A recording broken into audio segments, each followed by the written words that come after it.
Hi, my loves. Welcome back. My voice is still struggling a bit, and I go into coughing fits if I talk too much, so I'm trying something new today. I hope you don't mind. For this tarot reading, I'll be using a voiceover program to help me share the messages clearly while still staying fully connected to spirit and this beautiful collective. Today's reading is focused on the Orange One's health, who's truly making decisions behind the scenes and what may happen in the weeks ahead.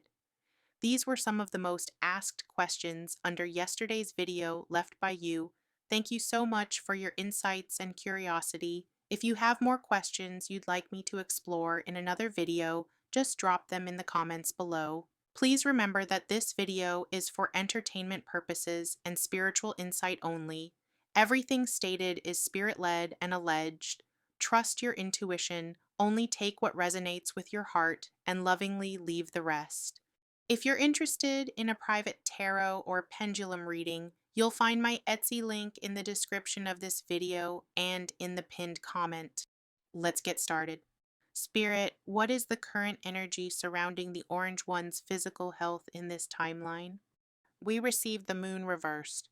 What's been hidden in shadows for months is breaking through into undeniable reality. The moon reverse strips away the carefully constructed narrative, the medical privacy, the strategic camera angles. Spirit shows deliberate deception unraveling.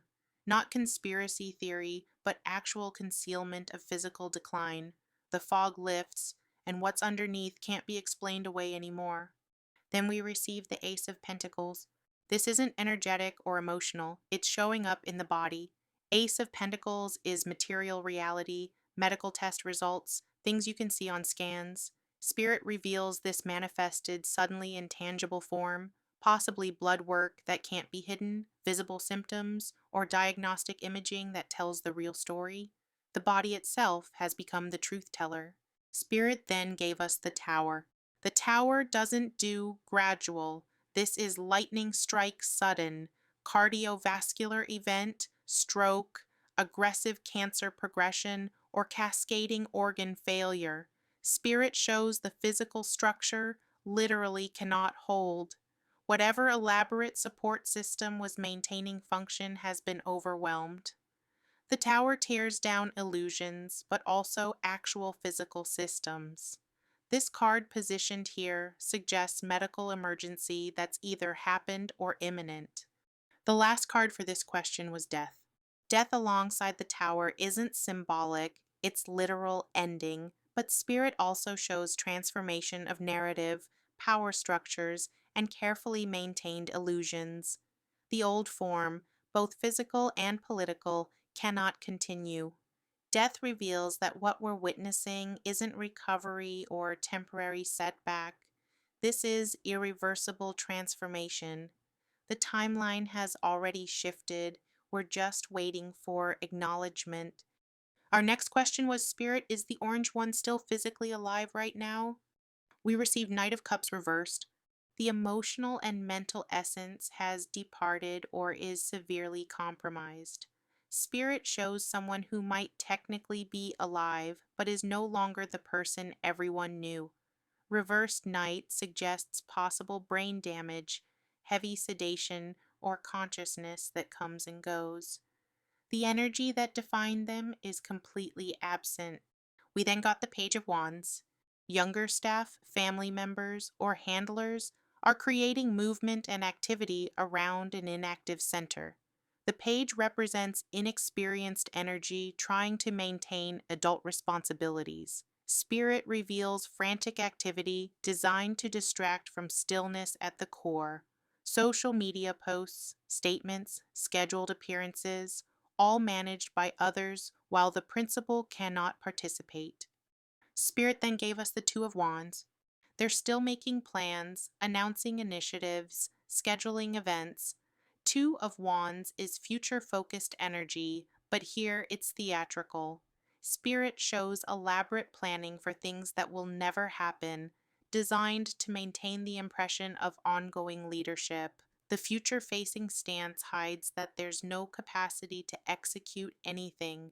And the last card Spirit gave for this question was the Four of Pentacles. desperate clinging to position, title, and authority even as capability evaporates. Four of Pentacles reveals refusal to let go despite inability to function. Spirit shows this isn't just about one person, it's an entire structure gripping to power because releasing it means everything collapses.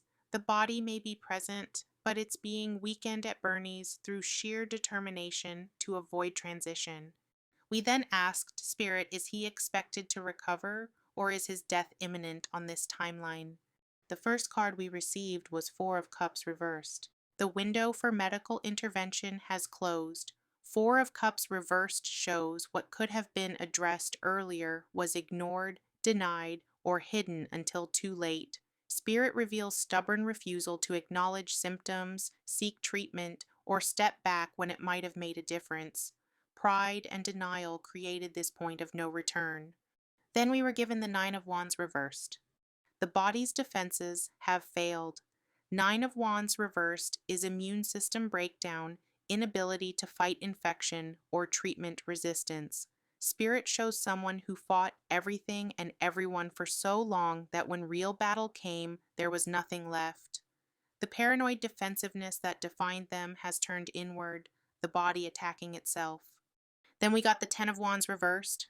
The overwhelming weight can't be carried anymore. Ten of Wands reversed is the body saying, enough. Spirit reveals this as cascade failure. One system letting go triggers another, then another. The reversal suggests this isn't a fighting death, but a surrendering one. The burden of maintaining the facade, the lies, the image, all of it drops at once. And the last card for this question was the Sun reversed. The Sun is life force itself, and reversed it's going dark. Combined with three other reversals, Spirit shows rapid decline rather than lingering. The solar energy, that larger than life presence, dims to nothing. September feels critical because the Sun reversed often indicates autumn equinox timing when light gives way to dark. This resolves before October's end. Our next question was, Spirit, who is currently acting as the de facto decision maker while he's down? We received the Seven of Wands. There is no single authority. Instead, various factions defending their territory while attacking others. Spirit reveals family members fighting with political advisors, cabinet members undermining each other, and unofficial advisors trying to seize control. Everyone's playing defense and offense simultaneously. The Seven Wands represent at least 7 different people or groups claiming decision-making authority. Our second card was the Lovers reversed. The most important alliance has shattered. Whether spouse and principal, VP and president, or key advisors, the partnership that should provide stability is in complete discord. Spirit shows betrayal, possibly affair or financial deception, that destroyed trust at the worst possible moment. The Lovers reversed also suggests someone made a choice that prioritized personal gain over collective good, fracturing the inner circle. And the third card we were given was the Eight of Swords. They're all trapped because exposing the truth destroys everyone. Eight of Swords reveals paralysis born from complicity. Everyone has dirt on everyone else. Spirit shows they can't make real decisions because any significant move triggers retaliation. They're bound by shared crimes, lies, or compromising information. The actual governance has stopped. All energy goes to maintaining mutual silence. Then we asked Spirit, will the Orange One remain officially in office through all of September 2025? Spirit gave us the World reversed. The intended completion cannot happen. World reversed shows a term that can't finish properly, a legacy that won't be secured, a story that ends mid-sentence. Spirit reveals cosmic intervention preventing the planned timeline. This reversal in the question about September suggests the official narrative holds through the month, but barely. Then we got the Five of Swords reversed. What was won through dirty tactics is being lost through exposure. Five of Swords reversed shows the underhanded methods used to gain power are becoming liabilities. Spirit reveals attempts at resolution keep failing because nobody trusts anybody. The reversal suggests possible confession or a whistleblower that's about to emerge. We then receive the Five of Wands. Daily conflicts without resolution.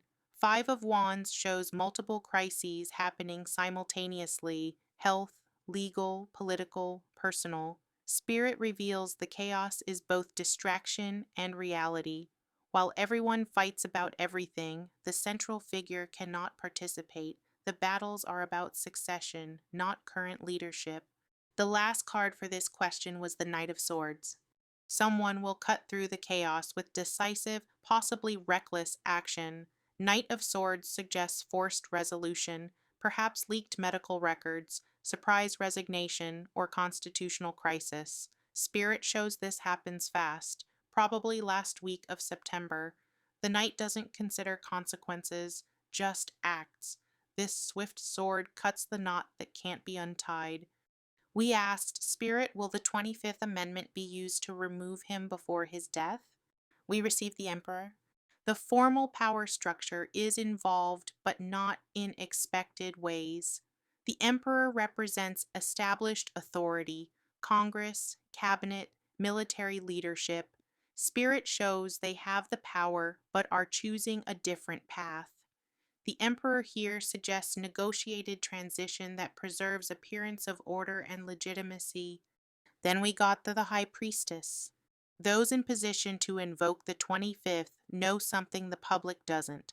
High Priestess reveals hidden medical information, possibly diagnosis that makes the question moot. Spirit shows backroom meetings where truth is acknowledged, but public action is avoided. The High Priestess keeps secrets to prevent chaos. They know removal isn't necessary because nature will handle it. Spirit then offered the Eight of Cups. Voluntary departure, or at least staged to appear voluntary. Eight of Cups shows leaving before being pushed. Spirit reveals complex negotiation, perhaps resignation in exchange for pardons, financial protection, or legacy preservation. The walking away might be literal, leaving the country, or figurative, medical leave that becomes permanent. Then we receive the Ace of Wands. Fresh start that avoids constitutional crisis. Ace of Wands suggests creative solution nobody expected, perhaps elevating VP through voluntary transfer rather than removal. Spirit shows they want clean transition that doesn't set precedent or trigger investigations. New leadership emerges through orchestration, not confrontation. The last question we asked was, Spirit, will the deployment of the National Guard to democratic cities be reversed once he is gone? Spirit gave us the Two of Swords. The immediate transition brings decision paralysis. Two of Swords shows new leadership unsure whether rapid reversal looks weak or leaving troops looks complicit. Spirit reveals 48 to 72 hours of nobody knowing who has authority to order withdrawal. The blindfold represents transition team operating without full information about why deployment happened. We then receive the Queen of Swords. Intelligent, strategic leadership emerges. Queen of Swords doesn't act from emotion, but from clear assessment. Spirit shows someone, likely female or feminine energy, who sees exactly what's happening and why it must stop. The Queen cuts through male ego posturing with simple truth. This is illegal, expensive, and counterproductive. Then we got the Knight of Pentacles. Careful, planned extraction that avoids chaos. Knight of Pentacles shows slow but steady removal, not all at once, but systematic. Spirit reveals concern about optics balanced with pragmatism, each city handled individually based on actual need versus political theater. The Knight ensures no violence during withdrawal by making it boring and procedural. The next card was the Ace of Cups. Complete change in emotional tone from federal government. Ace of Cups brings compassion, healing, attempt at unity. Spirit shows new leadership recognizing trauma inflicted and attempting repair. Federal aid replaces federal occupation. The cup offers healing water where there was martial law. And the last card Spirit gave us was the Empress. Maternal protective energy replaces authoritarian control. The Empress doesn't dominate, she cultivates. Spirit reveals fundamental shift in how federal power is wielded, from punishment to provision. Cities are treated as children to be supported, not enemies to be suppressed. The Empress suggests this reversal happens within days of transition and includes reparations or aid packages. And Spirit's final message is this. The cards reveal September as the month when elaborate deception collapses under its own weight. What masquerades as strength is actually desperate scrambling by people who know the truth but can't admit it. The transformation already begun cannot be reversed, only managed or mismanaged. Watch for sudden medical announcements disguised as minor procedures, family members taking unprecedented public roles, confusion about who's actually in charge, and October bringing resolution that seems sudden but was inevitable. The aggressive, punitive energy dissolves not through revolution, but through simple mortality. What replaces it carries feminine wisdom, not weak but nurturing, not passive but strategic. The cities under siege become the first to experience what governance without cruelty might feel like. The cosmic joke, those who grabbed power through deception will lose it through truth, not the truth they're forced to tell, but the truth their bodies reveal. Thank you so much for spending this time with me, my loves. I'm still not feeling 100% just yet, and my voice has been struggling with these awful coughing fits. So for this video, I had to do something a little different. I used a voiceover to help me bring the message through without pushing my body too hard. I hope you don't mind the style. I just knew this reading needed to be shared, and I didn't want to wait. Whether this brought clarity, comfort, curiosity, or even more questions, please know this: you are so deeply loved, protected, and divinely guided, especially in moments of uncertainty. If something in today's message touched your heart or stirred something in your spirit, I'd love to hear from you. Share your thoughts, questions, or reflections in the comments. Make sure you're subscribed and following if you're not already, especially if you want to be part of future videos like this. This community is growing because of you, and I'm endlessly grateful for your presence, your energy, and your support. I love you, and I will check in with you soon.